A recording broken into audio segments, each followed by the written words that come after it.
5G, Libt restreint l'accès à sa carte des antennes GSM pour éviter le vandalisme. Le régulateur fédéral des télécommunications, IBPT, a décidé de flouter la carte des antennes GSM dans le pays après qu'un mât de téléphonie mobile a été vandalisé en Flandre le week-end dernier.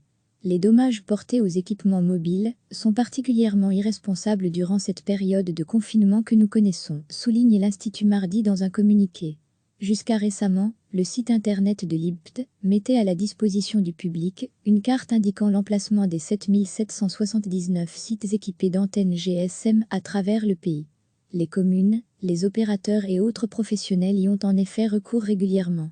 Cette carte est désormais protégée par un mot de passe pour tenter de freiner les mauvaises intentions. Le week-end dernier, des actes de vandalisme ont été commis contre un mât de téléphonie mobile à Pelt dans le Limbourg. Des faits semblables se sont produits ailleurs en Europe, au Royaume-Uni et aux Pays-Bas notamment, après que des rumeurs ont émergé sur le lien entre la pandémie de coronavirus et la technologie de la 5G, la nouvelle technologie de diffusion de données sans fil. Selon ces théories sans fondement scientifique, les ondes de la 5G transmettent le virus ou affaiblissent les organismes, facilitant la transmission de la maladie.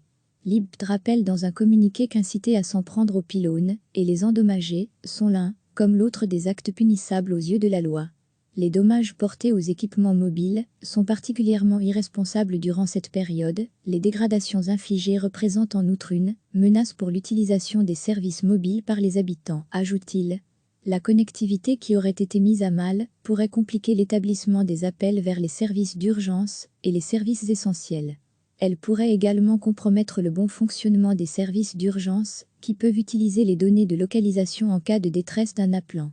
Les dommages portés aux équipements mobiles sont particulièrement irresponsables durant cette période de confinement que nous connaissons, où il est plus important que jamais que nous restions en contact avec nos familles et nos proches, que nous puissions joindre les services d'urgence et que nous continuions à participer à la vie économique et sociale, souligne Libt.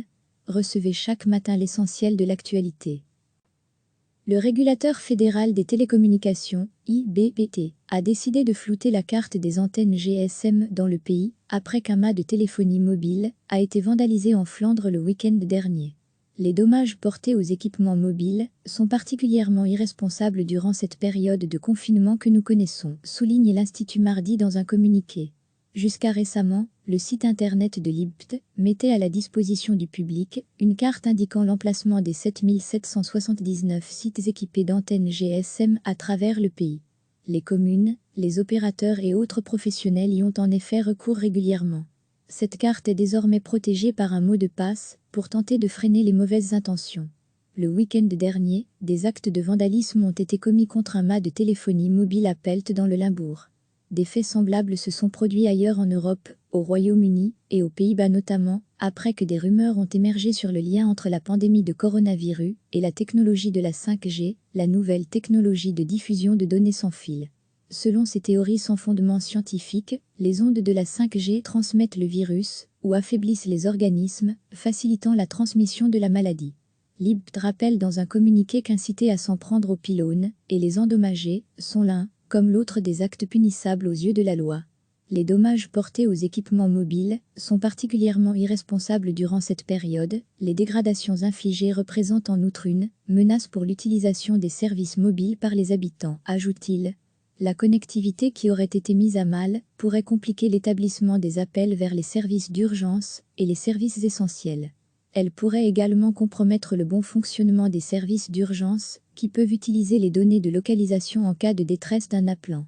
Les dommages portés aux équipements mobiles sont particulièrement irresponsables durant cette période de confinement que nous connaissons, où il est plus important que jamais que nous restions en contact avec nos familles et nos proches, que nous puissions joindre les services d'urgence et que nous continuions à participer à la vie économique et sociale, souligne Libt.